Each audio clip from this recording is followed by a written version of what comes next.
Pagpapatawad daw ang kailangan para makausad ka sa iyong kasalukuyan. Ikaw, kapuso, handa ka bang magpatawad kaagad kahit na hindi ka pa handa? Dear Papa Dudut, ako nga pala si Ruben o mas kilala sa tawag na Beben. Nanay ko po nagbigay ng palayaw kong Beben. Kaya naman pinanindigan ko na lamang. Sa kasalukuyan ay 30 anyos na ako at nangyari ang ibabahagi ko sa inyo may 5 taon na ang nakakaraan. Ito ang kwento ng pagtago ko sa katotohanan. Isang katotohanan na matagal kong pinangarap na ipakilala sa lahat. Pero dahil may kailangan akong protektahan ay nagawa ko yung talikuran, Papa Dudut. Si nanay na lang ang kasama ko noon sa buhay. Nakatira kami sa maliit na bahay na pinamana sa amin ng tatay ko, na pinamana naman sa kanya ng mga magulang niya. Isang guro sa elementary school si nanay pero maaga siyang nag-retire dahil sa isang pangyayari na sumubok sa amin pareho. Habang ako naman ay nagtatrabaho noon sa isang government office.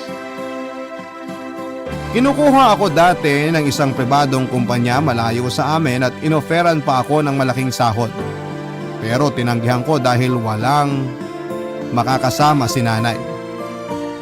Si nanay na lang noon ang buhay ko kaya lahat ng mga oportunidad na dumating sa akin ay tinanggihan ko. Inuna ko siya dahil alam kong kailangan niya ako. Wala akong ibang ginusto kundi ang maging masaya sa buhay niya. Kaya lahat ng inutos niya o lahat ng alam kong magugustuhan niya ay ginawa ko. Tulad na lamang noong magpanggap akong isang bakla para lamang masiyahan siya at manumbalik ang gana niya sa buhay. Papadudot, hindi ako totoong bakla pero pinilit ko ang sarili kong magsuot ng pangbabae at maglagay ng makeup dahil yon ang gustong makita ni nanay sa akin. Tinatanggal ko na lamang yon kapag papasok na ako sa trabaho o di naman kaya ay nasa kwarto na ako para magpahinga. Papadudot, hindi naging madali sa akin ang magpanggap na isang bakla pero kinaya ko kasi yon ang gusto ni nanay. Pinaktis ko ng todo ang galawan at pananalita ng isang bakla sa tulong ng isang kakilala ko. Naintindihan niya ang sitwasyon ko noong pinaliwanag ko kung bakit ko yon kailangang gawin. Nahirapan ako nung una pero habang tumatagal ay para na akong totoong bakla talaga, Papa Dudut.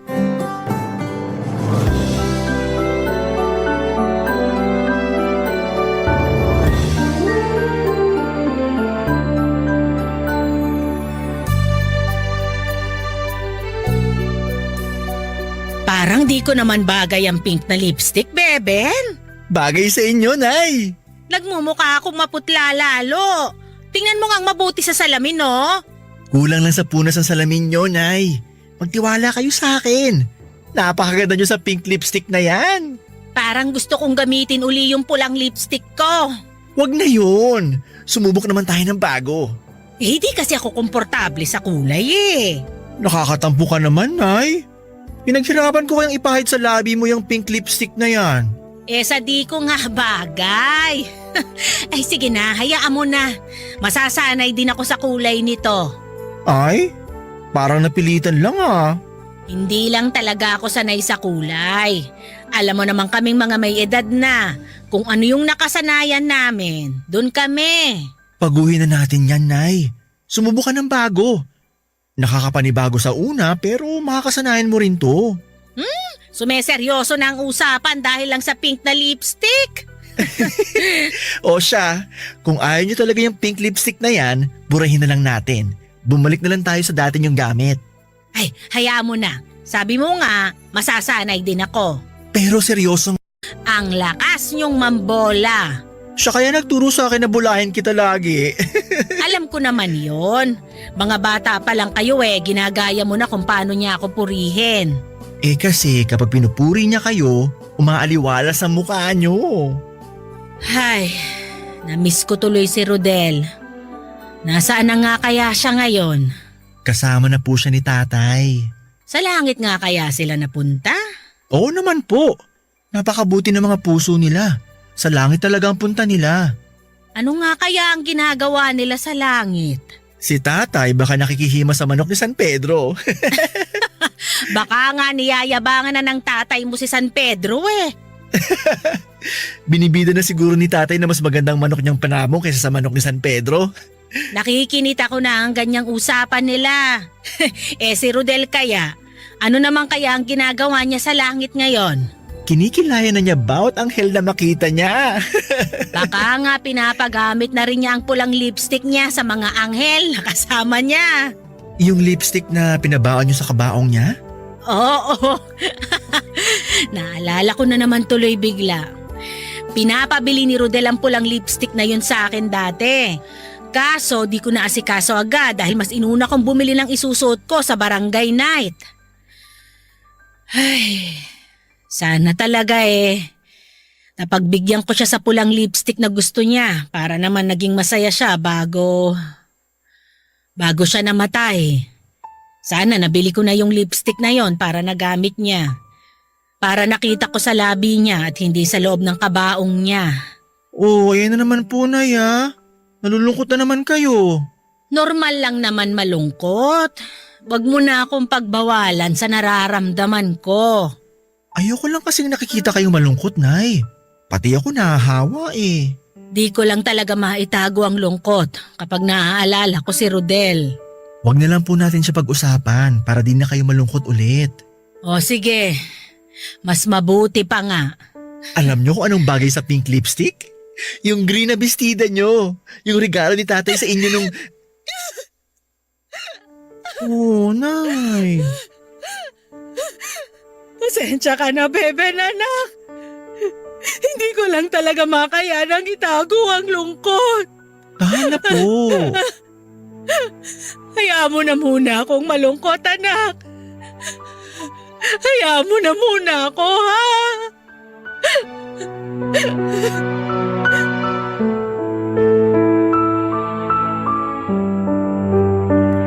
Pinaalis muna ako ni nanay sa kwarto niya para maituloy niya ang malayang pag-iyak. Wala naman akong nagawa kundi ang sumunod sa gusto niya at tinungo ko ang aking kwarto at saka naupo sa aking kama. Kinuha ko ang maliit na salamin na nakapatong sa mesang malapit sa akin. Pinagmasdan ko ang aking sarili sa salamin at hindi ako natuwa sa mga nakita ko. Kinuha ko ang wipes sa mesa at saka tinanggal ang makapal na makeup sa mukha ko, Papa Dudut. Tuwing nasa bahay ako ay lagi ako naka-makeup para masuportahan lamang ang pagpapanggap kong bakla sa harapan ni nanay.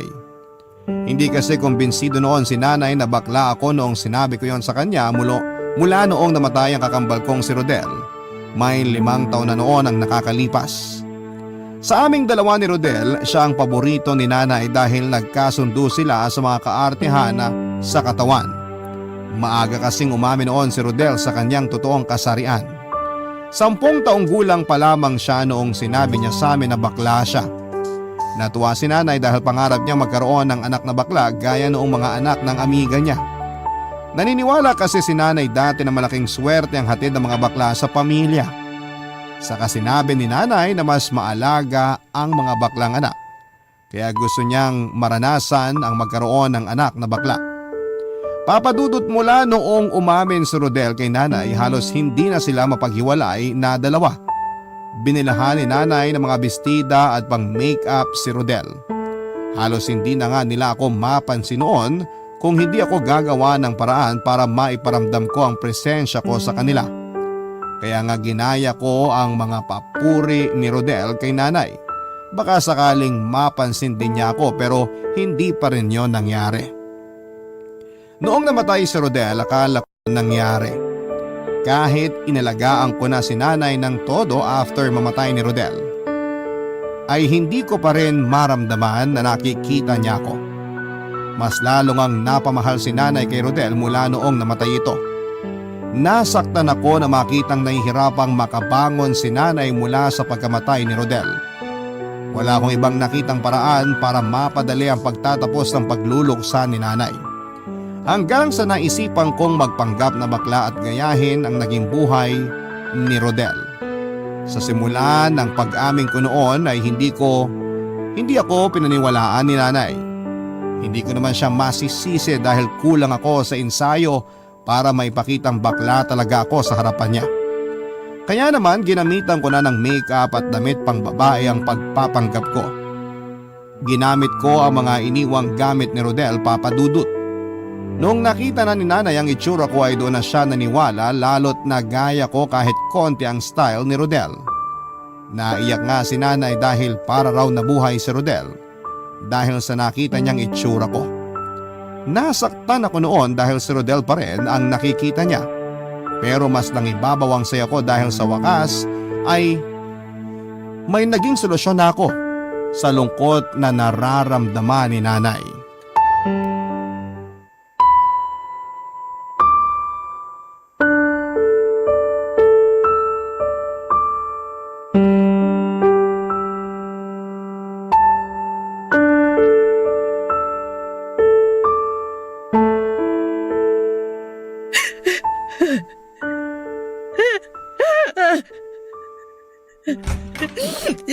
Nay, Bebe!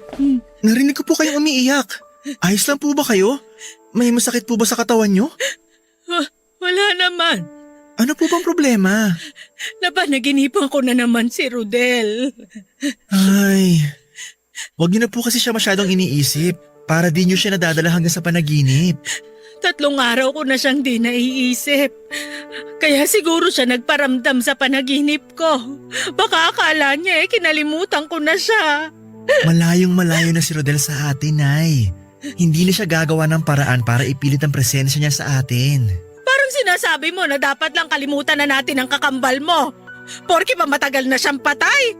Hindi naman po sa ganun. Mali lang po siguro ang pagkakasabi ko. Ang ibig ko lang po sabihin gusto na rin ni Rodel na makalaya kayo sa kanya.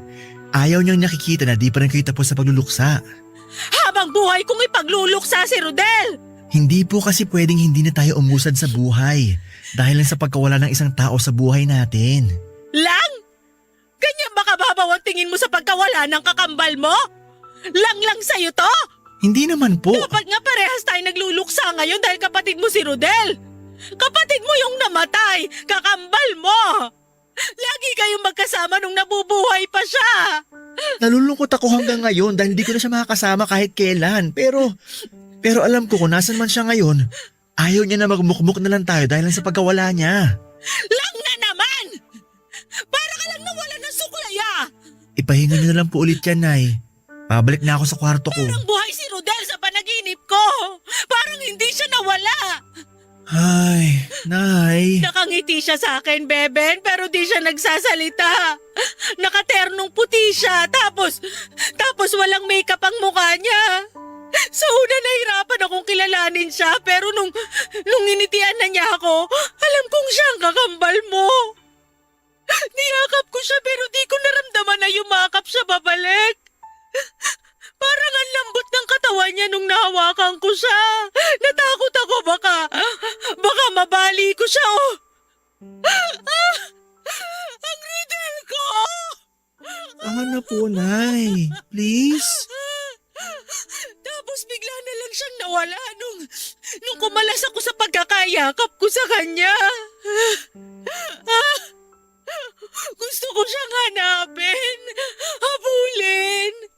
Kahit ano, basta maabutan ko lang siya, pero hindi ko na siya nahanap. Wala na ang Rodel ko. Gusto niyo po bang ipagtimpalan ko muna kayo ng tsaa? Tsaka natin pag-usapan yung nangyari pa sa panaginip niyo? Miss na miss ko na si Rodel.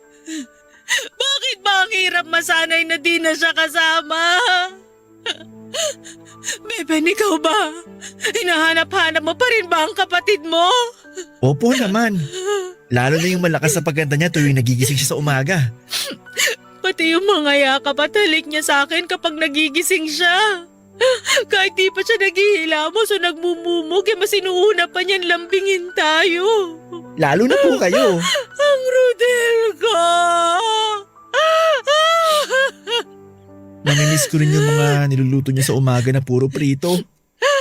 Ayaw niya kasing magluto ng mga sabaw kasi prito lang daw ang alam niya. Kaya siya na lagi nagpipresenta na magluto ng agahan. Palibhasa, alam niyang puro prito lang tayo sa umaga. Matagal na rin tayong di kumakain ng prito sa umaga. Kasi naaalala niyo siya sa tuwing may nakahaing pritong ulam sa mesa. Paano kaya kung bukas ng umaga magprito ka ng ham o kaya daing? Sige po, akong bahala. Beben, gusto ko yung katulad ng prito ni Rodel ha. Pati yung pagpe-prepare sa mesa. Kailangan maglagay ka ng mga kalachuchi sa mangkok. Tapos dapat may nakahandang kaping barako at baterol. Susubukan ko po. At kung hindi naman sobra, baka pwedeng humiling pa sa'yo. Kahit ano po, Nay. Humiling lang kayo. Pwede bang isuot mo ang damit at sapatos ni Rodel? Isuot mo habang kumakain tayo ng agahan. Piliin mo yung lagi niyang sinusuot kapag naghahanda ng almusal natin.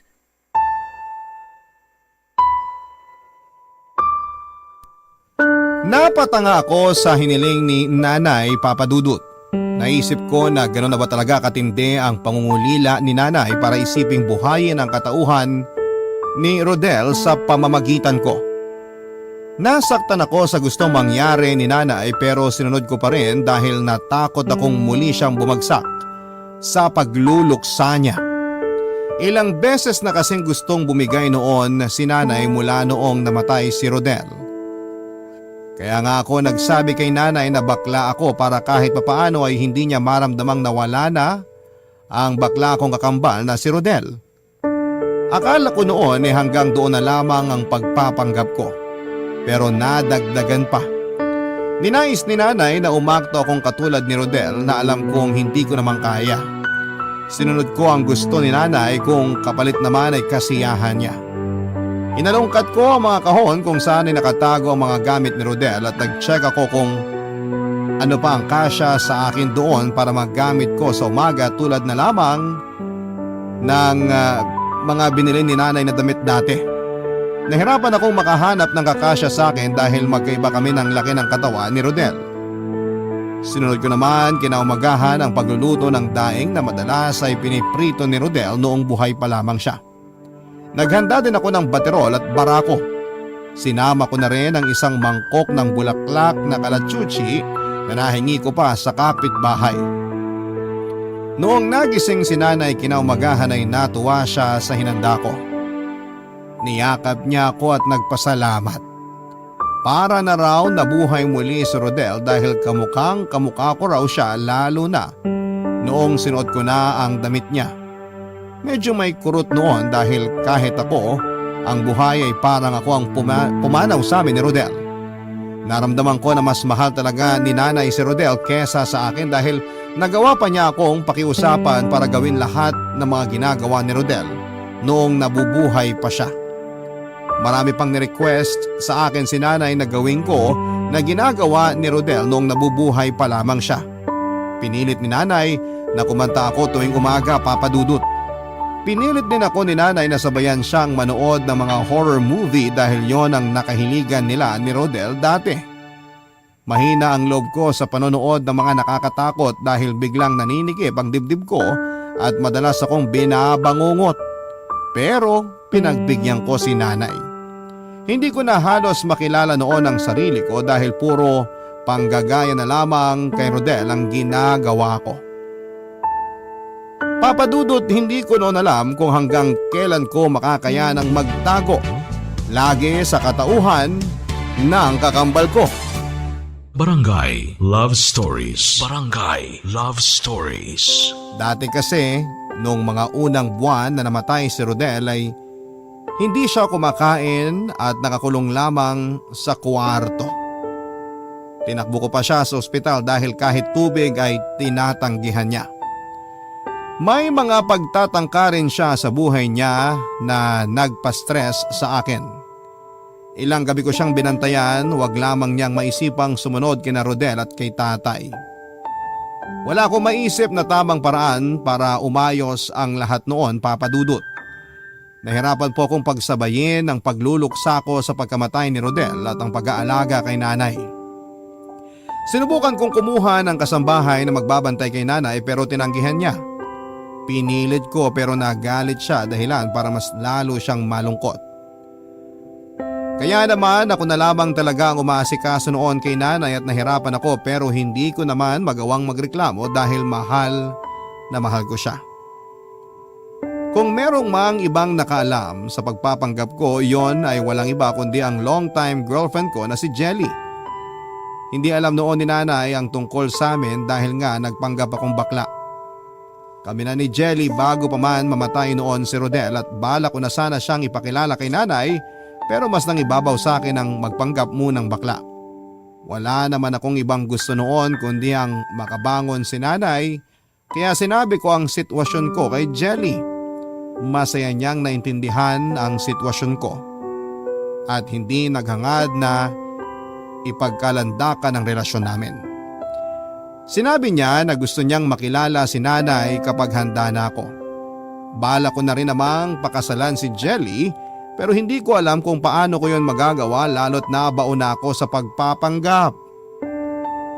Aminado akong hindi ko napag-isipan ng maayos ang mga ginawa ko. Naguluhan at natakot na rin ako kaya ako nakapagdesisyon ng ganon. Bahala na lang lagi ang sinasabi ko noon sa sarili ko kapag nalaman ni nanay ang katotohanan.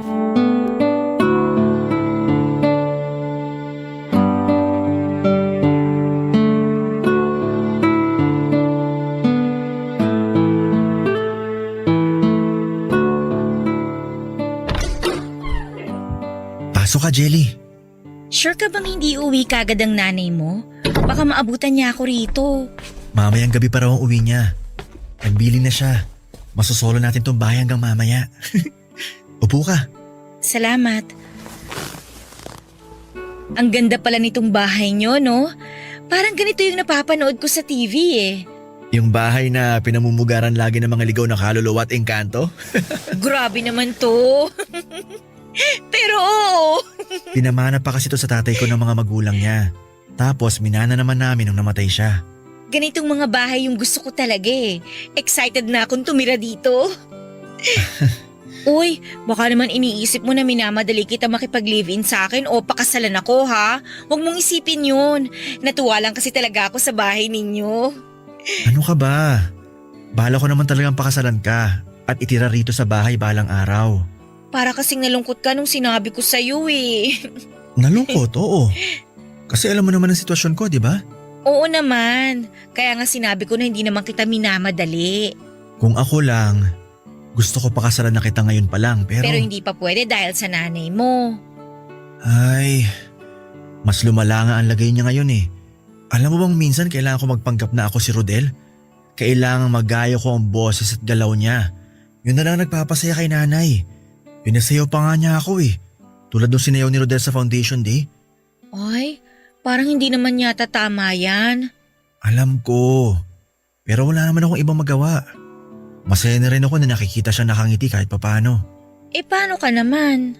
Sabi ko nga, masaya na ako basta masaya si nanay. Hanggang kailan?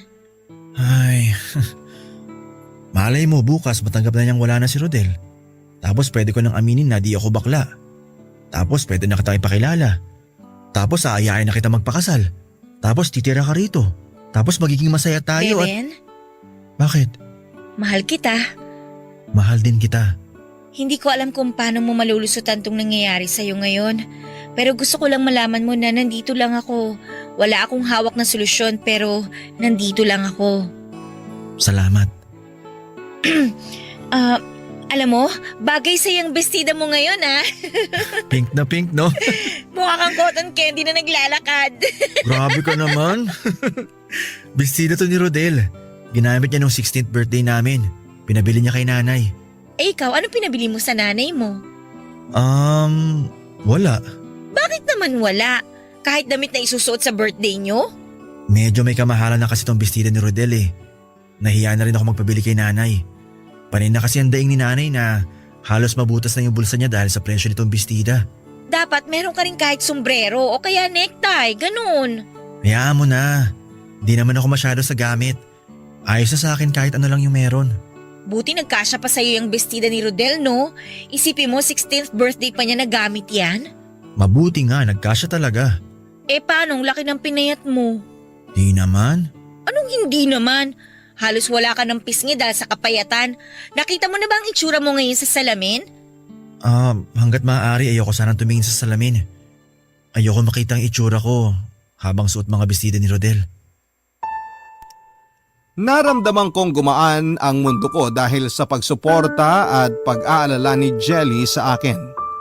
Gustuhin ko man noon na ibigay sa kanya ang buong ako pero hindi ko pa magawa dahil nakahawak pa sa akin si nanay. Mabuti na lamang at mabait pa rin ang Diyos sa akin dahil binigyan niya ako ng karelasyon na kayang unawain ang sitwasyon ko. Naisip ko nga papadudot na baka kung ibang babae lamang si Jelly baka naganap na siya ng iba. Pero iba talaga si Jelly, papadudot. Kaya mas lalo akong nagpursiging tapusin ang sitwasyon ko kahit na wala naman akong kasiguraduhan kung paano ko yon gagawin. Hindi naman perpekto ang relasyon namin noon ni Jelly. May mga pagkakataon naman na gusto na niyang sukuan ako lalo't hindi madali ang ginagawa niyang pagtatago ng relasyon namin. Hindi ko naman siya noon masisi pero hindi pa rin niya nagawang talikuran ako ng tuluyan.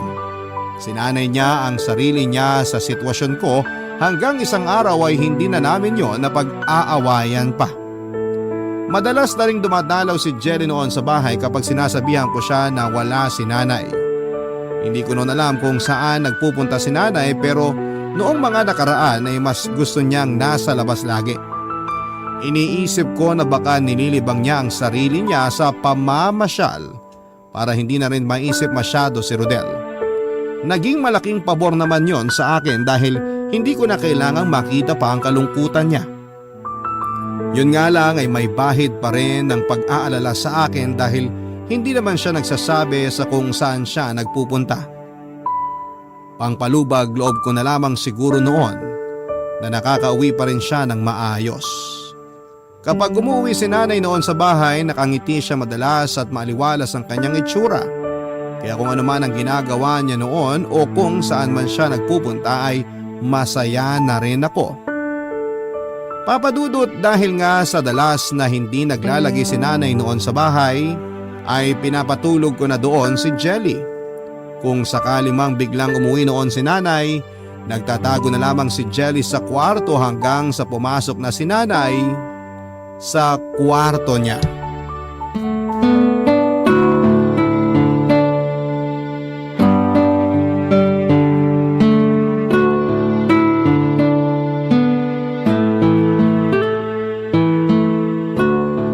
Sure ka bang hindi uuwi ang nanay mo ngayon?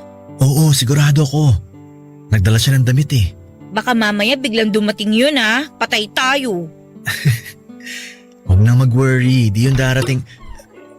Beben! Nay! Bakit gulat na gulat ka riyan? Akala ko po kasi di kayo uuwi ngayon. Mukha kasing uulan nakalimutan ko ang payong ko. Teka nga, sino ba tong kasama mo? Sino ka, Ineng? Nay, siya po si Jelly. Siya po ang... Ako po yung best friend ni Beben sa trabaho, tita. Aba, akalain mong may kaibigan pala tong si Beben ko. Mabait po si Ruben. Si Beben. Marami po siyang kaibigan sa trabaho. Wala kasi siyang dinadala rito sa bahay na kaibigan niya. Wala rin naman siyang nakukwento kaya iniisip ko walang gustong makipagkaibigan sa kanya. Grabe naman si nanay. Hindi ka kasi katulad ni Rodel na pala kaibigan.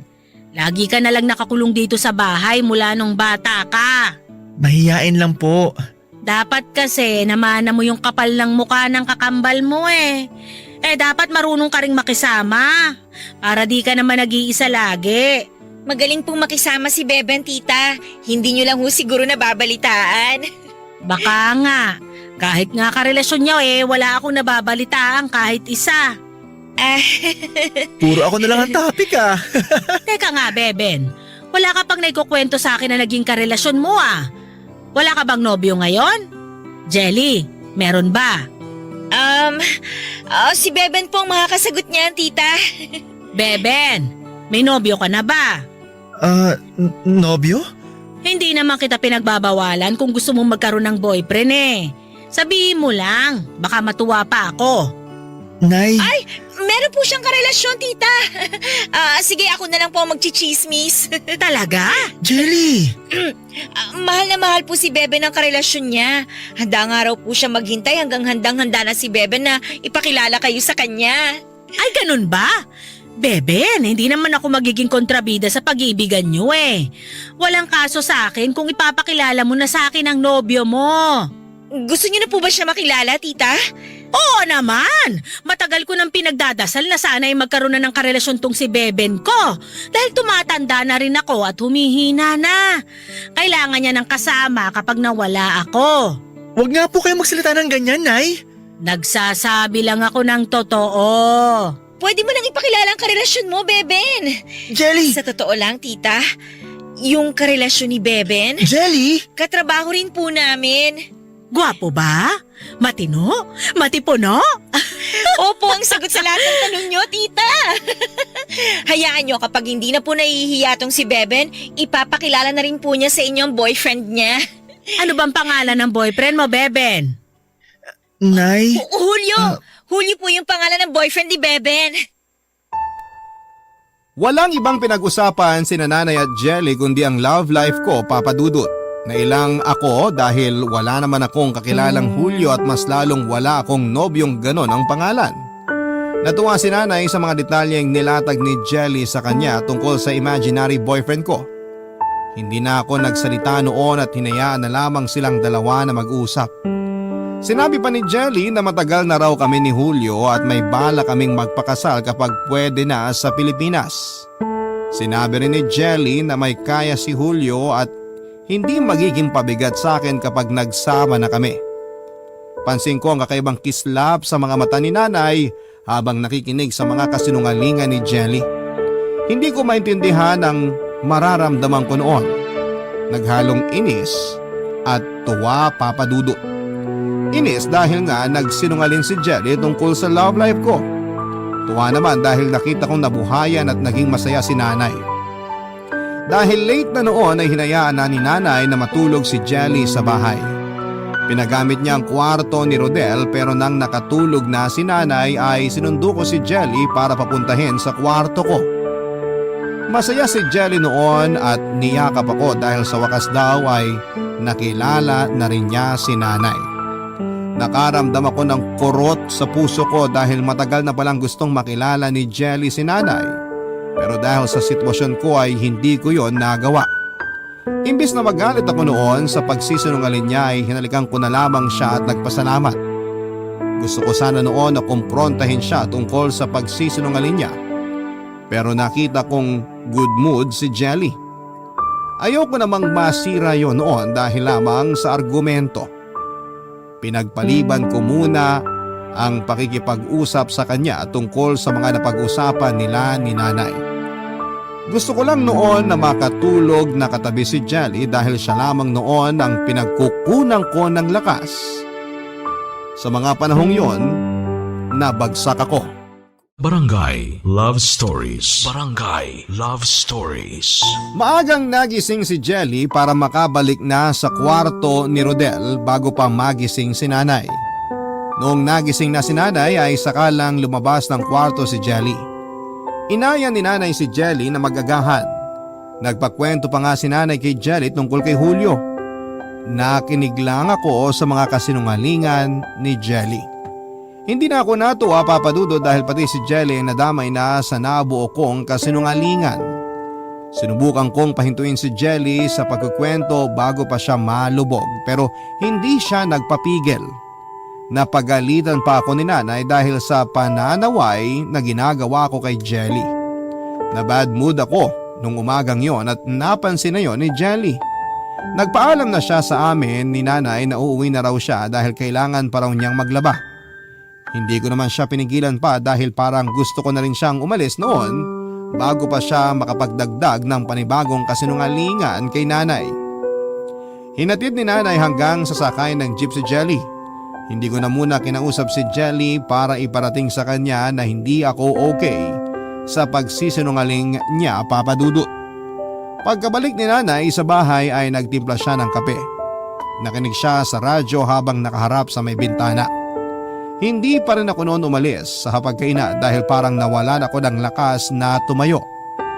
Tahimik lang noon ang paligid namin ni nanay noong sinarado na niya ang radyo.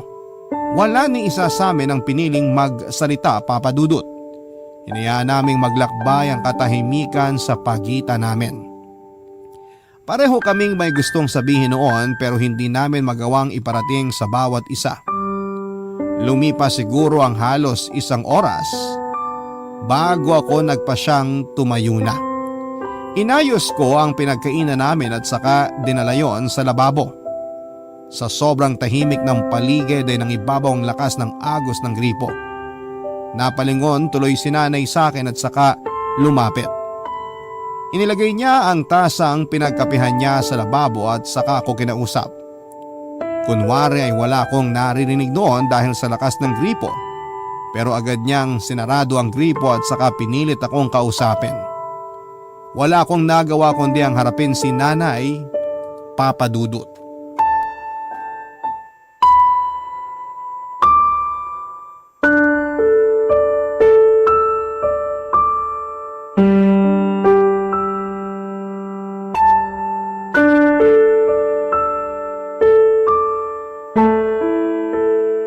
Akala ko nabingi ka na. Malakas po kasi yung pressure ng gripo kaya di ko kayo agad narinig. Baka kasi may gumugulo na naman sa isipan mo kaya di mo ko narinig. Wala po. Dahil ba sa nobyo mong si Julio? Nagagalit ka ba dahil binuking ka ni Jelly sa akin? Nako, hindi po. Napansin ko kasi na natahimik ka bigla nung nag-uusap kami ni Jelly tungkol kay Julio. Wala po yun, Nay. Huwag mo sanang masamain yun, anak. Gusto ko lang din namang may malaman sa nangyayari sa'yo. Di ka naman kasi nagkukwento sa akin. Hindi lang po siguro ako komportable na pag-usapan ng love life ko. Dapat masanay ka na. Si Rodel nga kahit crush pa lang binibida na sa akin. Wala pa man din nangyayari, ang dami na agad niyang naplano sa crush niya. Hindi naman po kasi ako si Rodel. Alam ko naman yon, pero sana magaya ka sa kanya. Gusto niyo rin ba ako mamatay? Hala, grabe naman yan.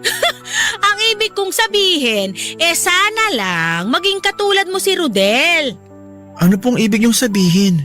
Huwag ka sanang ma-offend ha. Kasi yung kabaklaan mo parang nakukulangan ako. Parang di pa yan yung best mo. Kailangan ko po ba mas kapalan pang makeup ko? Mas maiksing bestida? Mas makapal na bra? Para kasing pilit, Beben Hindi kagaya kay Rodel, mas maaliwalas tingnan, mas natural. Hindi ba? Ginagamit ko na rin ang mga damit niya para maging katulad ko na siya? Bakit parang di pa kayo masaya? Ay sige, mukhang naiinis ka na. Sinasabi ko lang naman. Huwag na lang natin pag-usapan, baka magalit ka pa Ano pa bang kulang, Nay, para magawa ko na?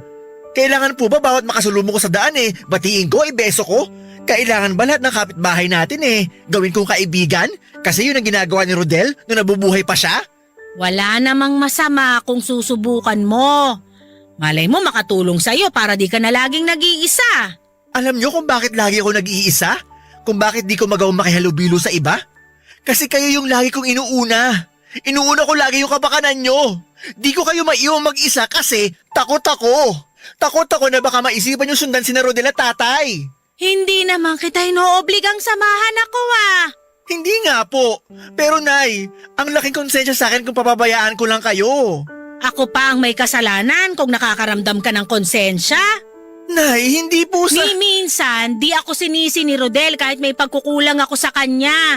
Pero ikaw... Kasi si Rodel yun, hindi ako. Magkaiba kami, Nay. Ay, mali ko nga siguro na isipin na kaya kong buhayin si Rodel sa katauhan mo. Mali nga po. Maling-mali. May sarili akong katauhan, Nay. Kahit anong mangyari, hindi ako magiging si Rodel. Bakit hindi mo subukan? Kasi ayoko. Kahit kailan talaga di na lumakas ang loob mo. Lagi kang pinanghihinaan ng loob. Hindi kagaya... Hindi kagaya ni Rodel, no? Si Rodel na magaling, si Rodel na malambing, si Rodel na sakto sa panlasan yung kabaklaan, si Rodel na kahit may mali, wala kayong pakialam. Siya lang bang anak nyo, Nay? Ginagawa ko lang inspirasyon si Rodel para maayos mo ang buhay mo. Maayos ang buhay ko? Ano ba sa tingin niyo ang buhay ko? Patapon? Ikaw ang nagsabi niyan. Sana pala bumarkado na lang ako sa labas. Hindi ko na lang sana binulok ang sarili ko dito sa bahay kasama kayo. Pagmuni-munian mo lahat ng sinabi mo sa akin ngayon. Pagbalik ko, aabangan ko ang paghingi mo ng tawad.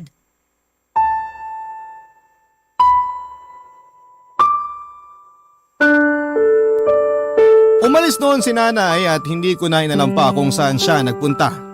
Naiwan ako mag-isa sa bahay na nanghihina.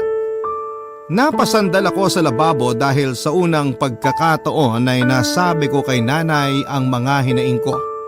Kung di lang sana umalis noon si nanay ay baka nasabi ko na rin sa kanya na hindi ako bakla, Papa Dudut. Naiyak ako. Hindi dahil nakonsensya ako sa mga sinabi ko kay nanay kundi parang nakaramdam ako kahit papaano ng kalayaan. Matagal ko ring tinago lahat ng sama ng loob ko kay nanay kahit noong nabubuhay pa si Rodel. Lahat ng pambabaliwala ni nanay sa akin noon at pagkampi niya kay Rodel tuwing nag-aaway kaming magkapatid. Biglang nanumbalik sa akin yung mga birthday namin ni Rodel na tanging ang kakambal ko lamang ang nakakakuha ng regalo dahil naubusan na raw si nanay ng budget dahil naggamit na sa handa. Naalala ko pa kung ilang beses kong gustong makitabi sa kanila ni Rodel tuwing bumabagyo pero tumatanggi si nanay dahil naiipit daw si Rodel. Nakalimutan ko na lahat ng sama ng loob ko sa pagpabor ni nanay kay Rodel dati. Pero nung nagkasagutan kami ni nanay ay biglang naalala ko ulit yon. Sa kalagitnaan ng pagbabalik tanaw ko sa nakaraan ay naisipan kong tawagan si Jelly para samahan ako, Papa Dudut. Inisantabi ko muna ang tampo ko sa kanya. Kinailangan ko kasi ng makakasama ng oras na yon dahil para na akong nalulunod sa sakit na nararamdaman ko. Hindi naman po nagdalawang isip si Jelly na puntahan ako. Lumipas lang ang halos 1 oras ay nakarating na si Jelly sa bahay. Naabutan niya akong nakaupo sa kusina at basang-basa ang mukha dahil sa luha. Niyakap niya ako ng ilang saglit at saka hinalikan sa noo. Napawi kahit papaano ang sakit na nararamdaman ko ng mga oras na yon, Papa Dudut.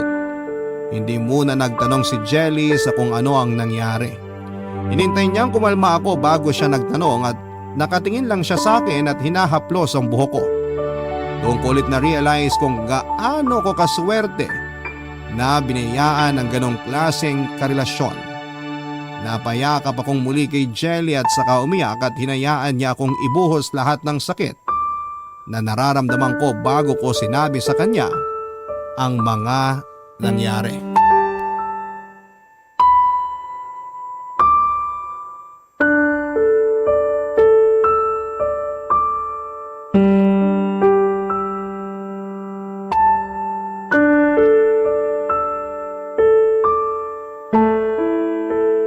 Ano bang nangyari? Nag-worry ako sa'yo Pasensya ka na kung naistorbo kita. Hindi ka nakakaistorbo kahit kailan. Si nanay kasi. Oh, nasan siya? Umalis. Nagtalo kami. Bakit? Napapagod na kasi ako, Jelly. Alam ko. Kaya ako nakapagsalita ng masasakit kay nanay. Ay, gusto mo bang mag-sorry sa kanya? Pwede ko naman siyang hanapin. Baka hindi pa siya nakakalayo. Ayokong humingi ng sorry. Nasaktan niya ako. Sinabi ko lang sa kanya nararamdaman ko. Kaya bakit ako hihingi ng sorry? Mula pagkabata, kinimkim ko na lahat ng sama na loob ko sa kanila ni Rodel. Ngayon nagkaroon na ako ng pagkakataon para sabihin yon. Bakit parang ako pa yung masama? Ako na nga yung napagkaitan, di ba? Alam ko naman yun. Kaya lang… Ay, alam ko rin hindi mo matitiis ang nanay mo. Ikaw nga ang nagsabi, di ba? Lahat ng sakripisyo mo, ginagawa mo para sa kanya. Nakakapagod magsakripisyo kung binabali, wala lang naman yun. Gusto mo bang aminin mo na sa kanya yung totoo? Para makita niya kung gaano kahirap ang sinasakripisyo mo, maging masaya lang siya. Hindi ko pa alam. Hindi ko pa alam ang gagawin. Basta ang alam ko lang ngayon, kailangan kita. Huwag mo akong iwan, Jelly, ha? Ikaw na lang kakampi ko eh. Hindi kita iiwan. Sasamahan kita. Mahal na mahal kita. Mahal na mahal din kita. Sana sapat na ang halik para maramdaman mong nandito lang ako.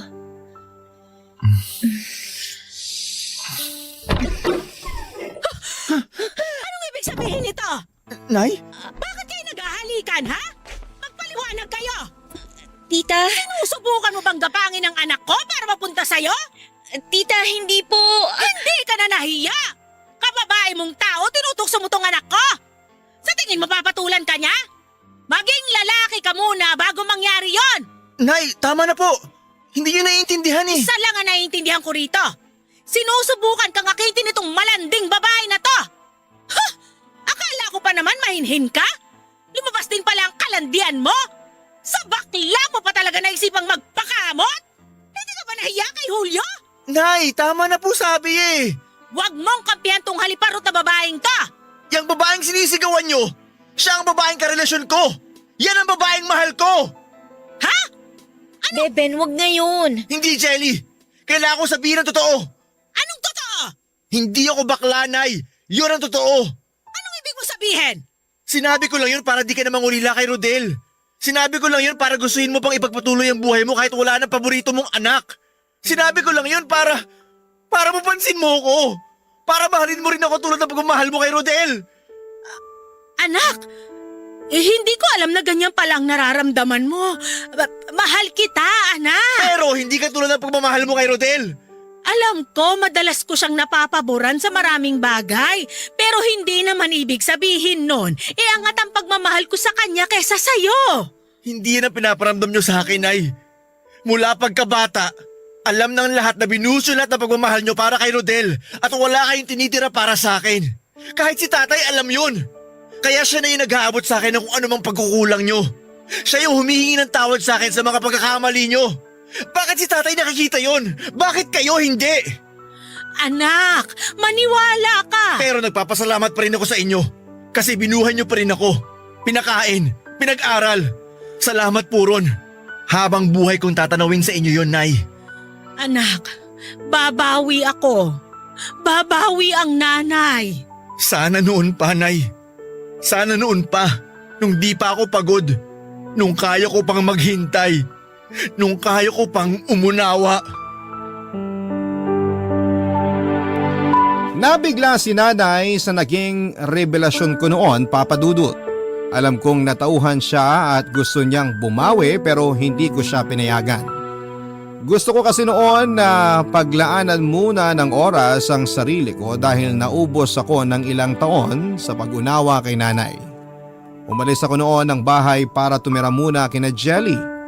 Nagsabi naman ako kay nanay, Papa Dudut. Nung una ayaw niya dahil gusto niyang maayos muna namin ang samahan namin. Sinabi ko naman sa kanya na balang araw ay babalik ako at pag-uusapan namin ang lahat. Nangulit siya na huwag akong umalis pero Papa Dudut kailangan kong gawin yon. Kailangan ko mag-ipon muli ng pagmamahal para sa sarili ko dahil naubos lahat ng yon kay nanay. Hindi ko balak isumbat sa kanya lahat ng nagawa ko para sa kanya pero minsan o madalas bilang isang tao, kailangan po nating sabihin lahat yon sa kanila para makita nila kung ano ang mga nakuha nila sa atin. Wala naman akong balak talikuran habang buhay si nanay. Gusto ko lang munang magpakawala ng galit para makapagsimula na akong magpatawad. Sa ngayon ay sinusubukan naming ayusin ni nanay ang relasyon namin. Sa loob halos ng 5 taon ay sinikap kong remedyohan ang nawasak naming pagsasama ni nanay. Nahirapan ako dahil meron pa rin akong naitatagong sama ng loob sa kanya. Nagpa-therapy na rin po ako, Papa Dudut, at doon nga ay lumalabas ang naging epekto ng pangbabaliwala ni nanay sa akin noong bata pa lamang ako. Kaya pala ako nahirapang magpatawad kay nanay dahil masyado nang naging malalim ang iniwan niyang sugat sa akin. Bukod kasi sa mga nakwento ko sa inyo ay marami pa siyang nagawang masasakit sa akin. At bilang respeto na lamang sa kanya ay hindi ko na po babanggitin pa sa radyo. Gusto ko na lamang po mag-heal, Papa Dudut. Gusto kong maghilom ang mga sugat na iniwan sa akin ng nakaraan. Gusto kong umusad sa kasalukuyan pero ayaw kong pilitin ang sarili kong kalimutan na lamang lahat kung alam kong hindi ko pa kaya. Ang paghilom para sa akin ay hindi dapat minamadali. Ang paghilom ay nangyayari lamang oras na matanggap mo na lahat ng dahilan kung bakit ka nasaktan. Maraming salamat po sa pagbasa ng aking liham.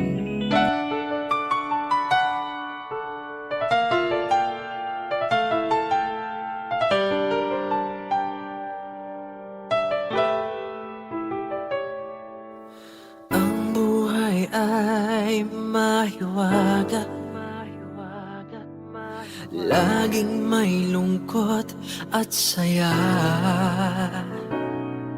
Sa Papa Dudut Stories, laging may karamay ka.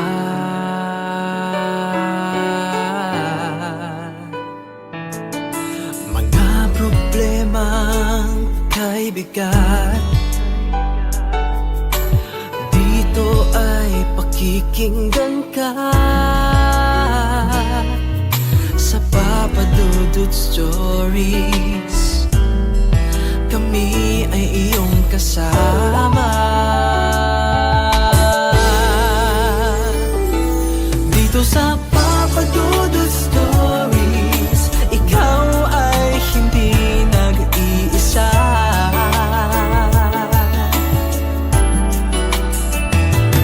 Dito sa Papa Dudut Stories, may nagmamahal sa'yo. Papa Dudut Stories, Papa Dudut Stories,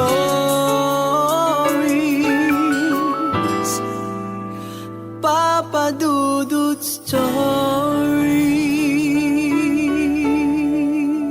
Dear Papa Dudut, magandang araw sa inyo at sa ating mga kabarangay. Tawagin niyo na lamang po ako sa pangalang Neri. Hindi ko po tunay na pangalan. 25 years old, nakatira dito sa Maynila at nagbabantay ng isang maliit na tindahan. Na-discover ko ang inyong programa na Barangay Love Stories nang lumuwas ako dito sa Maynila para magtrabaho. Ilang taon na rin ang nakakalipas at ngayon lamang ako nagkaroon ng lakas ng loob na sumulat sa inyo kahit alam ko na pwede akong mabash dahil sa kwentong ibabahagi ko sa inyo. Pero dahil ramdam ko na may aral po itong maiiwan sa ating mga kabarangay, ay nilakasan ko na ang loob ko na gawin ang liham na ito. Papadudot, laking probinsya talaga ako at hanggang high school lang din ang natapos ko. Marami po ako naging iba't ibang trabaho noon dahil hindi magaan ang buhay namin. Ulila na ako sa mga magulang at nakikitira sa bahay ng ate ko na may asawa at anak na rin. Hanggang sa naglakas loob na akong lumuwas ng probinsya. Mabuti na lamang at may pinsan po akong handang tumulong sa akin ng panahon na yon, Papa Dudut.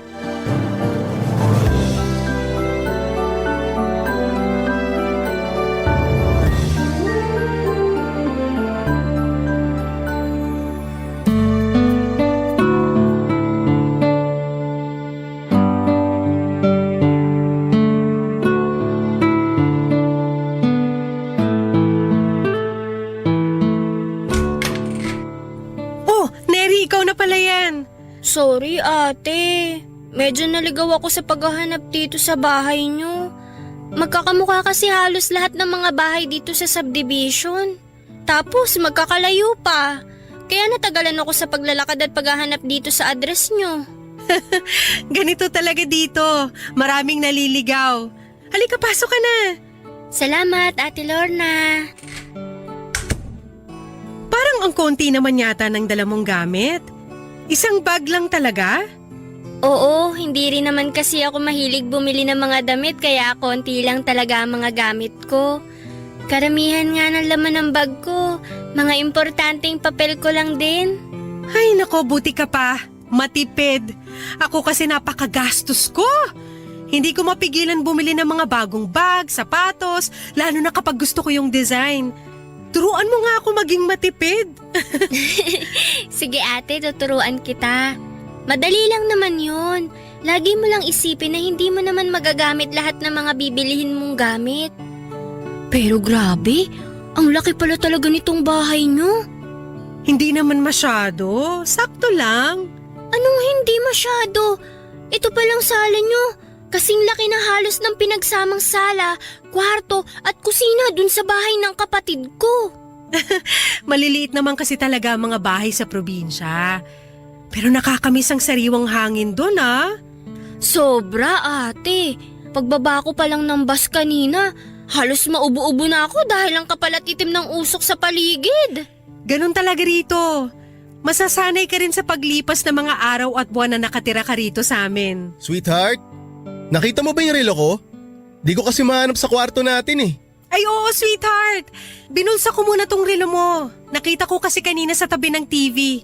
Eto Ayun, salamat sweetheart. Diyan ko lang pala naiwan, nakala ko sa office. Oh, may bisita pala tayo? Siya yung sinasabi ko sa'yo na pinsan kong galing probinsya. Si Neri. Neri si Arthur. Live-in partner ko. Hi Kuya Arthur. Hi din, Neri. Sana magtagal ka rito sa bahay kasi may pagkatamad tong Ate Lorna mo eh. Uy, grabe ka naman sa akin. Aray! Ang sakit naman ng hampas mo sa balikat ko, sweetheart. Ikaw kasi sinisiraan mo ako sa pinsan ko. Totoo naman yung sinabi ko ah. Marunong naman ako ng mga gawaing bahay, no? Hindi ko naman sinabi na wala kang alam pagdating sa mga gawaing bahay. Ang sabi ko lang, may pagkatamad ka. Magkaiba yun, sweetheart. Ewan ko sa'yo. Nakakatuwa naman po kayong mag-asawa. Ang cute niyo po maglambingan. Nako, Neri, wag mo na nga kaming pinupo. Kasi mukha namang ilang taon lang ang tanda namin sa'yo eh. Tsaka hindi pa naman kami totoong mag-asawa ni Lorna. Pero malapit na rin. May mga bagay lang kami na inaasikaso bago kami tuluyang magpatali sa isa't isa. Papa Dudut, may 5 taon ang tanda sa akin ng pinsang kong si Ate Lorna. Naging close kami noon dahil noong bata pa lamang kami madalas siyang nagbabakasyon sa probinsya. Nang maisipan ko nga na gusto kong lumuwas ng Maynila at magtrabaho dito ay nagbaka sakali lamang ako na pwede akong tulungan ni Ate Lorna kaya minessage ko siya sa Facebook. Sakto naman na naghahanap din sila ng kasambahay ng kinakasama niyang si Kuya Arthur kaya kaagad niyang sinabi na tutulungan niya ako. Siya nga rin na nagpadala ng pera para pandagdag sa pamasahe ko paluwas ng Maynila kaya malaki talagang naging pasasalamat ko sa kanya. Papa Dudut, nanibago ako nang makarating ako sa Maynila lalo na sa mga appliances na meron sa bahay ni Ate Lorna. Sanay ako sa mga gawaing bahay pero hindi ako sanay na gumamit ng mga makabagong gamit kagaya ng rice cooker, microwave oven at kung ano-ano pa. Wala naman kasing mga ganong gamit sa kinalakhang kong buhay sa probinsya. Pero dahil mabait si Ate Lorna at Kuya Arthur ay matyaga nila akong tinuruan sa paggamit ng mga appliances sa bahay nila. Naging maayos ang mga unang linggo at buwan ng pagtatrabaho ko bilang kasambahay kina Ate Lorna. Hanggang isang gabi ay nagising ako dahil sa narinig kong pagtatalo nina Ate Lorna at Kuya Arthur. At nang lumabas ako ng kwarto ay si Ate Lorna na lamang ang naabutan kong umiiyak sa sala. Dahil lumabas na pala ng bahay si Kuya Arthur, Papa Dudut.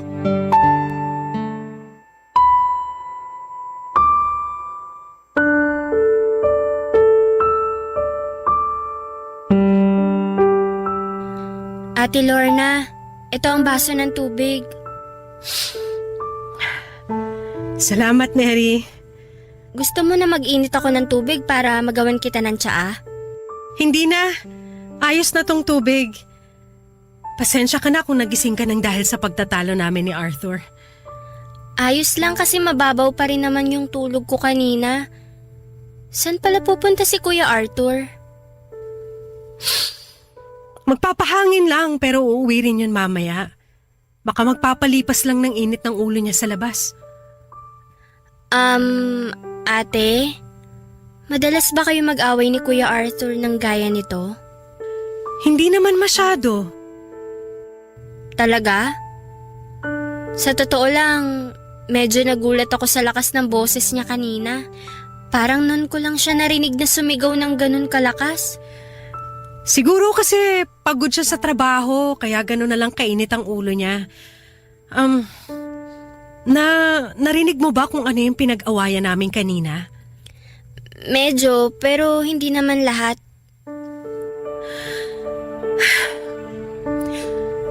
Tama naman kasi yung sinabi ni Arthur kanina. Kasalanan ko kung bakit hanggang ngayon wala pa rin kaming anak. Ano ba talaga nangyari, ate?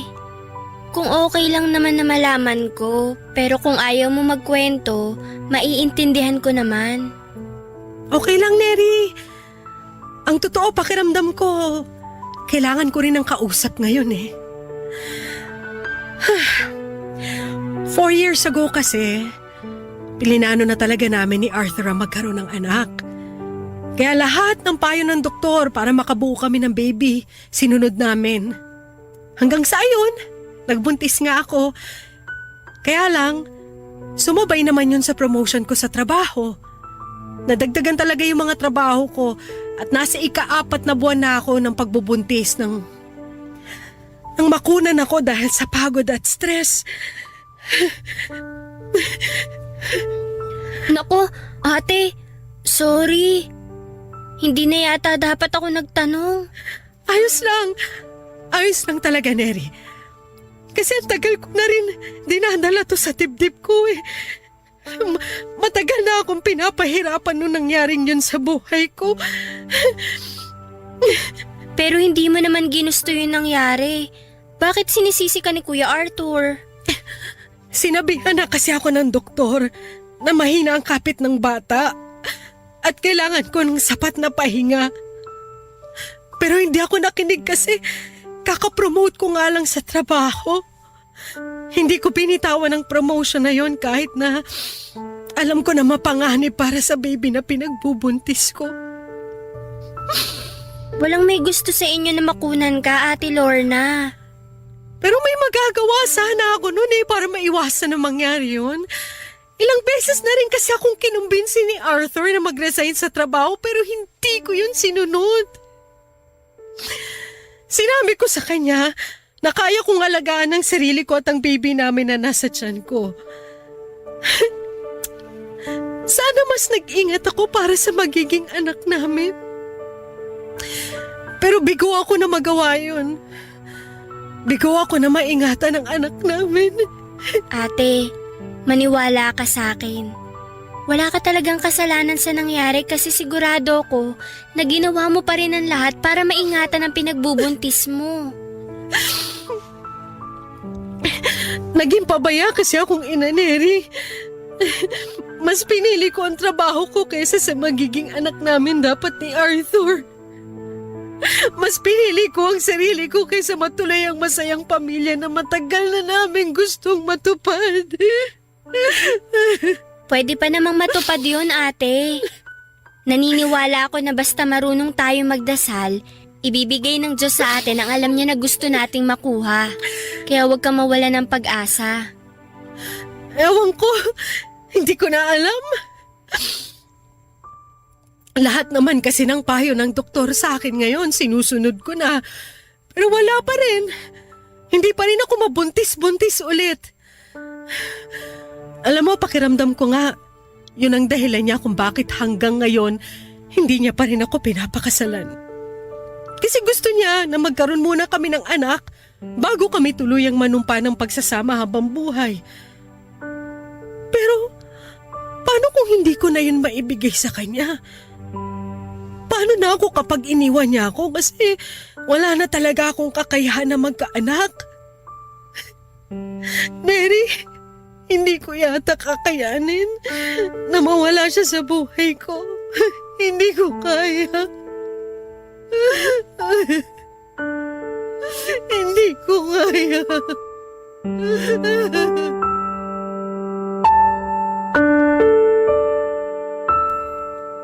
Papadudot na awa talaga ako noon kay Ate Lorna. Noong gabi kasi nalagising ako dahil sa pagtatalo nila ay narinig ko ang panunumbat na sinabi ni Kuya Arthur sa pinsan ko. Sinabi nito na kasalanan ni Ate Lorna kung bakit hindi na sila magkaroon ng anak. na nadadamay pa raw si Kuya Arthur sa kasalanan ni Ate Lorna na hindi pag-aalaga sa sarili kahit na alam nitong may bata nang dinadala sa sinapupunan niya. Na hindi raw ito magkakaroon ng komplikasyon sa matres kung hindi ito nakunan dati dahil sa labis na pagtatrabaho. At masyado raw kasing nakafocus sa trabaho si Ate Lorna kaysa sa pamilya na gusto nilang buuin. Papa Dudut, sinabi sa akin ni Ate Lorna na pinagsisisihan na niya ang ginawa niyang yon at gusto niya talaga na magkaroon sila ng anak ni Kuya Arthur. Sinunod naman daw niya ang lahat ng bilin sa kanya ng doktor pero bigo pa rin siya na mabigyan ng anak si Kuya Arthur. Sinabi ko sa kanya na magdasal siya dahil walang imposible sa Panginoon. Ibibigay ng Panginoon, Papa Dudut, ang lahat ng tulong at lahat ng kanyang minimithi kung siya po ay mananalig lamang. Sa tamang panahon, darating ang biyaya at kagustuhan nila na magkaroon ng anak. Barangay Love Stories. Barangay Love Stories. Papa Dudut, kagad din namang nagkaayos na Kuya Arthur at Ate Lorna. Kagaya ng nakwento ni Ate Lorna ay madalas lang na ganon si Kuya Arthur kapag lasing ito o kaya ay stress sa kanyang trabaho. Doon madalas na nauungkat ang nakaraan nilang dalawa, lalo na ang tungkol sa pagkamatay ng baby nila.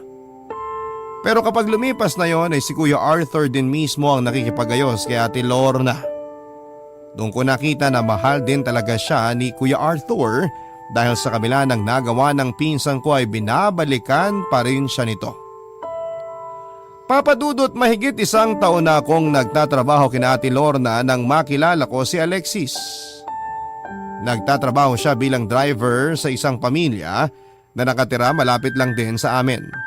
Nagkapalagayan kami ng loob hanggang sa maging boyfriend ko na siya, Papa Dudut. May itsura din po si Alexis. Singkitin ang kanyang mata, moreno at matipuno ang pangangatawan.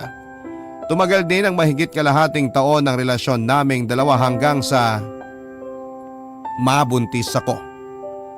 Kaya lang nang malaman niya yon ay sinabi niya sa akin na hindi pa siya handang magkaanak. Sinisi niya pa ako at sinabihan na dapat daw ay nag-iingat ako para hindi ako nabuntis. At pagkatapos ng araw na yon ay hindi ko na siya muling nakita o na-contact pa, Papa Dudut.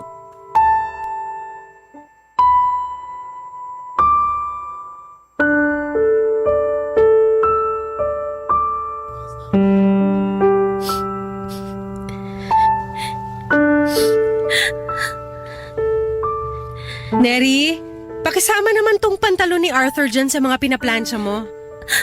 Sige ate. Yung blouse ko pala na kulay pula, nasama mo ba sa mga nilaban mo kaninang umaga? Oo ate. Nasama ko na yun sa mga nilaban ko. Ah, sige. Baka kasi gamitin ko bukas. O nga pala, pumunta ka sa palengke mamaya pagkatapos mo magplansya. Bumili ka ng karne ng baboy, bagoong, sibuyas, tsaka bawang. Nagre-request kasi ng binagoong ang baboy si Arthur para sa hapunan mamaya. Pero ako naman ang magluluto, kaya makakapagpahinga ka pagkatapos mong mamalengke. Okay, sige. Pupuntahan na lang kita sa kwarto mo kapag tapos na ako sa pamamalansya ko dito. Teka, umiiyak ka ba? Hindi, Ate Lorna. Ano lang, medyo sinisipon lang ako. Neri, huwag ka nang magsinungaling sa akin. Namumugto pala yung mga mata mo, ngayon ko lang napuna. Sa maga na mga mata mo, parang buong gabi ka umiyak kagabi ah. Ayos lang talaga ako.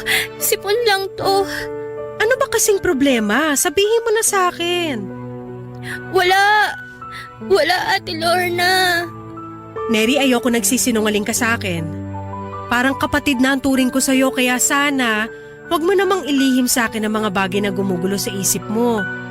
Kasi hindi rin ako matatahimik pag nakikita ko may dinadala kang problema dyan sa dibdib mo. Pwede mo akong pagkatiwalaan. Pwede mong sabihin sa akin kung anong problema mo.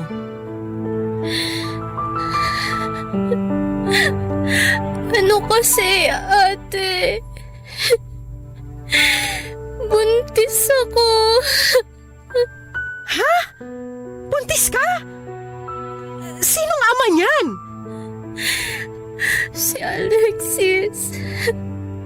Alexis?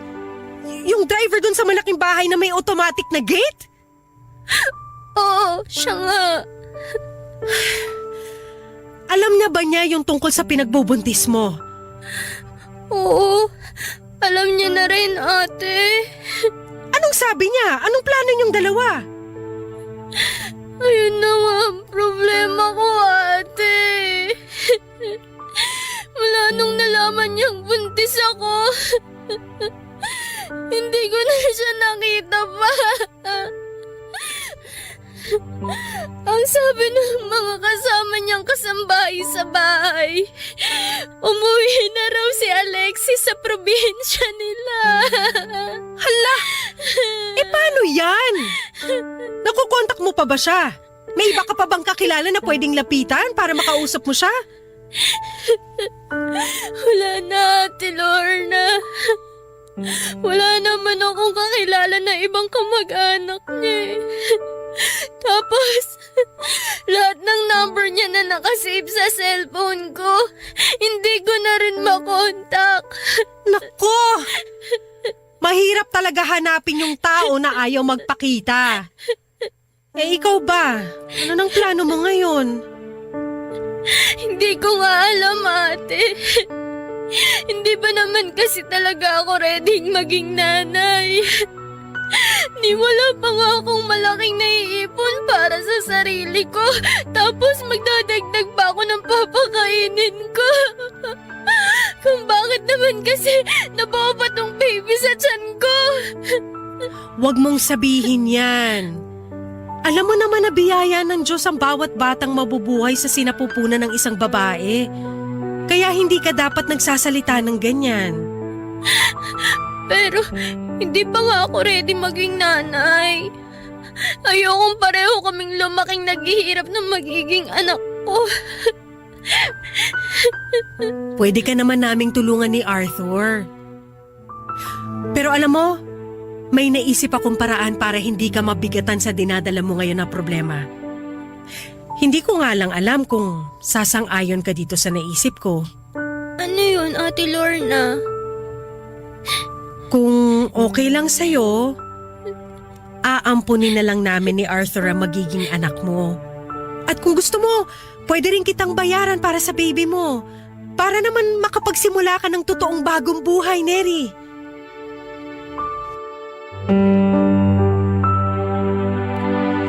Papa Dudut, nagulat ako sa biglang inalok sa akin ni Ate Lorna. Oo, hindi pa talaga ako handang maging isang ina, lalo na at wala pa akong masyadong ipon.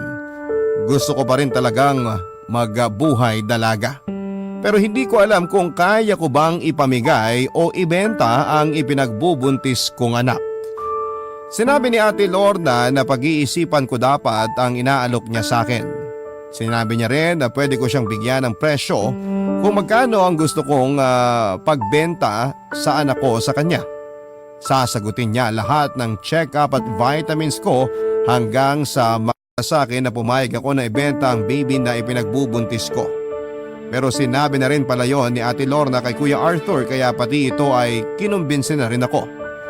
Sa huli, pumayag na rin po ako sa gusto nilang mangyari na bilhin ang baby na noon ay nasa sinapupunan ko pa lamang, Papa Dudut.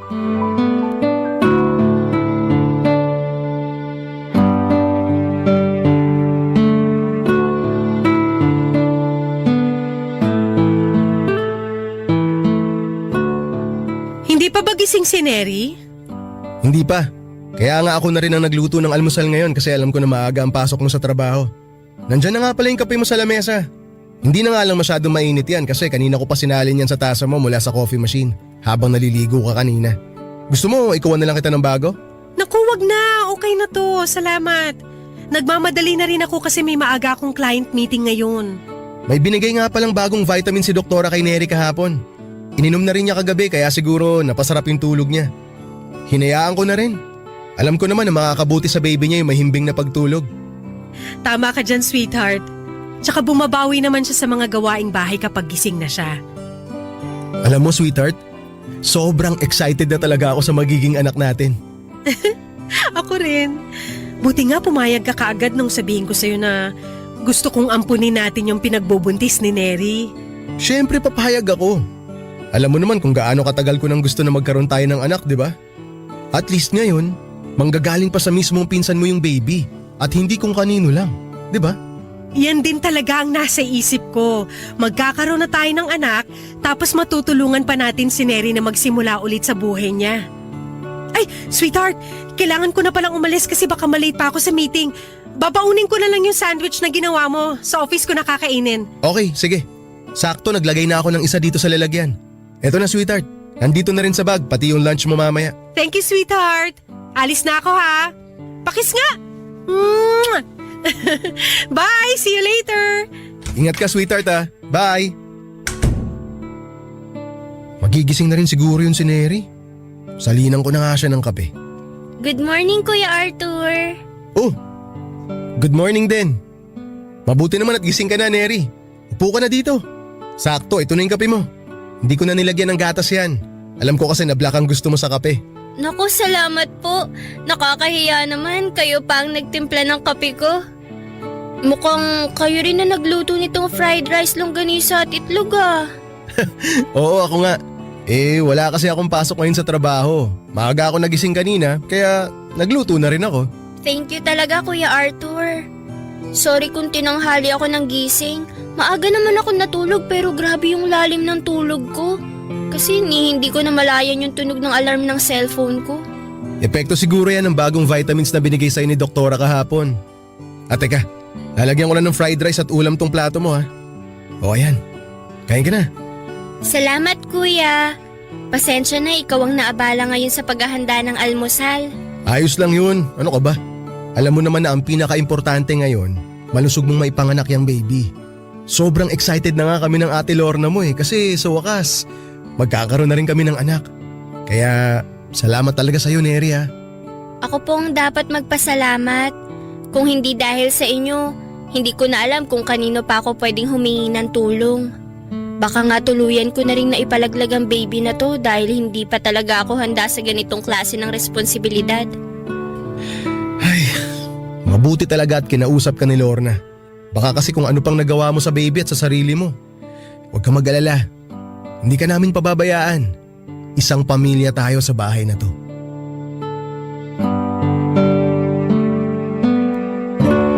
Papa Dudut, nagkwento pa noon si Kuya Arthur kung gaano niya kagusto ang magkaroon ng anak. At nakaramdam ako ng awa para sa kanya. Nakita ko kasi sa mga mata niya at nabakasan sa boses niya na sabik talaga siyang magkaroon ng anak. Nakwento niya na siguro nga raw kasi ay lumaki siya na walang kapatid at malayo sa mga magulang niya. Kaya gusto niyang maranasan na maging isang magulang at iparamdam ang totoong pagmamahal sa magiging anak niya. Malaki rin ang naging pasasalamat niya sa pagpayag ko na ibenta sa kanila ang magiging anak ko. Dahil tinupad ko raw ang isa sa mga pangarap na gusto niyang mangyari sa buhay niya. Papa Dudut, naging sobrang mabait din sina Kuya Arthur at Ate Lorna sa akin. Kagaya ng sinabi ng pinsang ko ay sinagot nila ang lahat ng gastusin para sa ipinagbubuntis ko. Nahihiya na nga ako noon dahil nakikita ko na malaki na rin ang nilalabas nilang pera kaya naman bumawi ako sa mga gawaing bahay. Pero binili ni Ate Lorna na huwag na raw akong gumawa ng mabibigat na gawain dahil baka makasama raw yon sa ipinagbubuntis ko na magiging anak nila ni Kuya Arthur, Papa Dudut. Barangay Love Stories. Barangay Love Stories. Papa Dudut, sa paglipas ng mga linggo at buwan ay mas naging maasikaso si Kuya Arthur sa akin kesa kay Ate Lorna. Noong nasira ang washing machine sa bahay ay kagad siyang bumili ng bago para hindi ako mahirapan sa paglalaba. Ayaw niya rin nang nagbubuhat ako ng mabibigat na bagay. Tapos madalas na gusto niya pang siya ang nagluluto para raw maging healthy ang baby ko pagdating sa mga kinakain ko. Siya rin ang palagi kong kasama sa mga check-up ko dahil naging busy noon si Ate Lorna sa trabaho. Yon ang naging daan para unti-unting mahulog ang loob ko sa kanya. Papadudot, pinigilan ko naman ang sarili ko na magkagusto kay Kuya Arthur, kaya lang ay dumating ang araw na ipinagtapat niya sa akin na may gusto na siya sa akin. At nagkaroon na kami ng lihim at maling relasyon. Sweet si Kuya Arthur sa akin kapag kami lamang ang magkasama sa bahay, lalo na sa loob ng kotse. Sinabi niya rin sa akin na mas mahal niya na ako kesa sa pinsan ko. Nang magkaroon ng out-of-town seminar si Ate Lorna at ilang araw siyang mawawala sa bahay noon, ay nagkaroon kami ng pagkakataon na mas solo ang isa't isa. Doon namin mas naiparamdam ang napakainit naming pagmamahal sa bawat isa, Papa Dudut.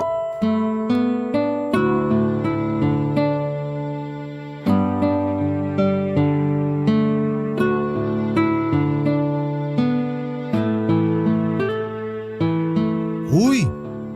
Ang bango naman ng niluluto mo, Neri.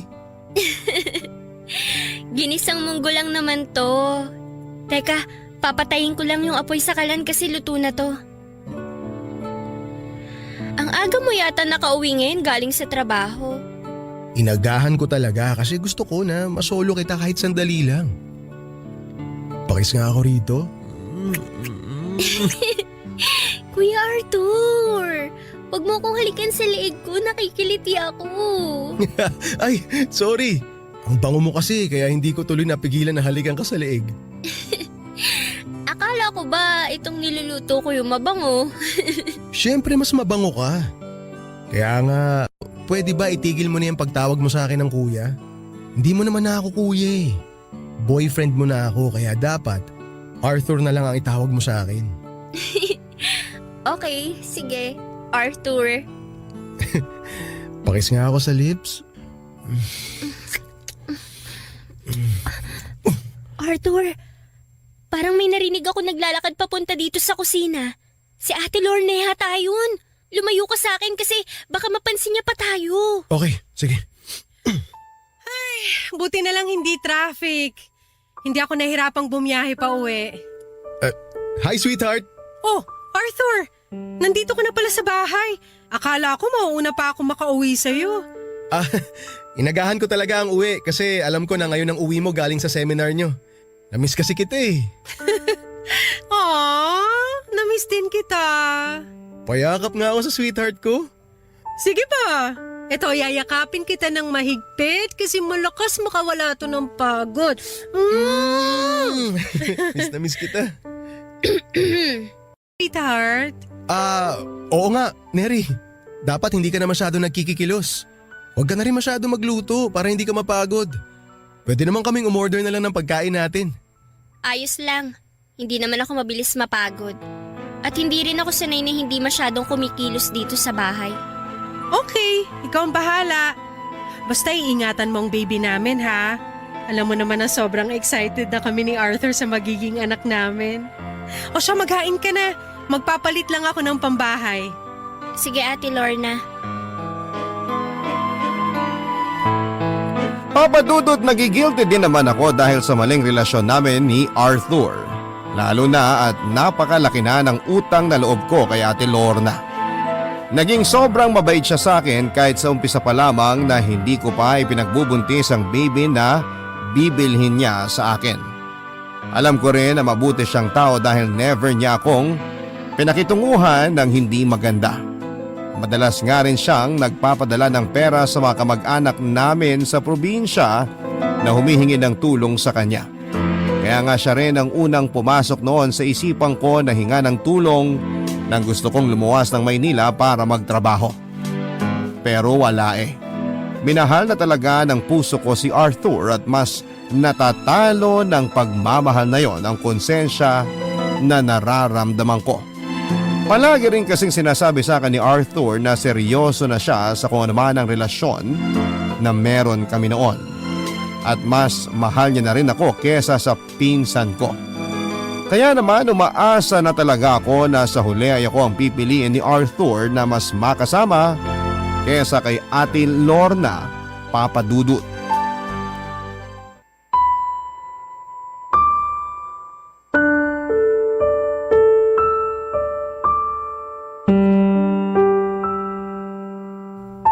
naman. Kausapin mo na ako. Mamaya na. Hindi mo ba nakikita na busy ako sa paglilinis nitong lalagyan ng mga plato? Eh di kausapin mo ako habang ginagawa mo yan. Alam mo Arthur, nakakaistorbo ka lang dito eh. Pumasok ka na nga lang sa loob. Baka mamaya magising pa si Ate Lorna at maabutan tayo nag-uusap dito. Siguradong magtataka yun. Sige, ganito na lang. Ako na lang ang gagawa niyan habang kinakausap mo ako. Bakit ba ang kulit mo? Sinabi ko na nga mamaya na lang tayo mag-usap, di ba? Eh kasi kagabi mo pa ako hindi kinikibo eh. Sinabi ko na sa'yo na masakit ang ulo ko kagabi. Ano bang mahirap intindihin dun? Masakit ba talaga ulo mo o nagsiselos ka lang? Kasi alam mo na 6th anniversary namin ni Lorna kahapon at nag-date kami, kaya ka nagsiselos. Bakit naman ako magsiselos? Si Ate Lorna naman talaga ang girlfriend mo, di ba? At pampalipas oras mo lang ako kaya wala akong karapatang magselos. Ano ba yung sinasabi mo? Hindi kita pampalipas oras lang, Neri. Alam mo yan. Hindi mo naman maaalis sa akin na isipin yun kasi hindi naman talaga ako ang girlfriend mo. Pero ikaw naman ang pipiliin ko sa huli. Talaga? Ako ang pipiliin mo kaysa kay Ate Lorna? Oo. Kasi ikaw na nga ang mahal ko. Ang tagal ko nang sinabi sa'yo yan di ba? Kaya huwag ka nang umiyak. Kasi baka makasama pa yan sa magiging baby natin eh. Halika nga rito. Yakapin kita para kumalma ka. Basta ito ang tatandaan mo. Mahal kita. At wala nang magbabago ron. Okay? Anong ibig sabihin nito? Ate Lorna? Bakit nakayakap ka sa boyfriend ko, Neri? At ikaw, Arthur, ano yung narinig ko na mahal mo si Neri? Kailan niyo ba ako niloloko? Lorna, sandali lang. Magpapaliwanag ako. Pero pwede ba kumalma ka muna? Hindi! Huwag mo ako lalapitan at mas lalong huwag mo ako hahawakan! Ngayon sagutin niyo ang tanong ko! May relasyon ba kayong dalawa? Ate Lorna, sorry. Sorry! Sorry para saan? Para sa pambababoy niyo dito sa pamamahay ko? Lorna, please! Kumalma ka lang! Huwag ka sumigaw! Bakit? Nahihiya kayo marinig ng mga kapitbahay natin na may ahas at baboy akong pinatira dito sa mismong pamamahay ko! Saka ano ba pumasok sa isip mo, Arthur? Pipiliin mo talaga ang diskrasyadang babae na yan kesa sa akin? Ate Lorna, sumusobra ka na. Bakit naman ako hindi pipiliin ni Arthur? Eh alam naman natin na hindi hamak na mas lamang ako sa'yo. Dahil kaya kong bigyan ng anak si Arthur, hindi kagaya mo na may bulok na matres. Ang kapal na mukha mo! Wala kang utang na loob, Neri! Lorna, tama na! Ito na Huwag mo siya sa punutan! Bitawan mo siya, Lorna! Ano pa? Tinulungan kita! Pinakain kita! Binuhay kita! Kakalbayin talaga kitang babae ka! Pwede ba, Lorna, kumalma ka? Umalis ka dyan sa harapan ng haliparot na babae na yan, Arthur! Dahil sisirain ko talaga ang mukha niya! Arthur! May dugo! Naku, Tinudugo ako, Arthur! dinudugo ka nga, Neri! Relax ka lang! Lumapit ka sa akin! Sandali! Huwag kang mag-alala! Bubuhatin na kita! Dadalhin kita sa ospital! Mabuti nga sa'yo! Ayoko mawala ang baby ko!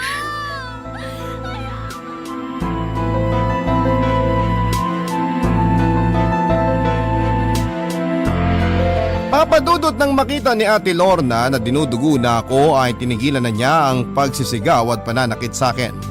Kagad naman akong dinala ni Arthur sa ospital at doon nga ay napaanak na ako ng maaga. 7 buwan pa lamang kasi akong buntis noon kaya isinilang ko ang anak ko ng kulang sa buwan. At habang nakakonfine ako sa ospital ay sinabi sa akin ni Arthur na tuluyan na niyang tinatapos ang relasyon nila ni Ate Lorna at ako na talaga ang pinili niya. Gustong magdiwang ng puso ko noon kaya lang ay hindi sapat ang saya na nararamdaman ko dahil naka-incubator pa rin si baby na mga oras na yon. Sinabi rin ni Arthur noon na kinuha na niya ang mga importanteng gamit ko at gamit niya mula sa bahay ni Ate Lorna. Nang ma-discharge ako sa ospital ay tinupad ni Arthur ang mga planong sinabi niya sa akin, Papa Dudut.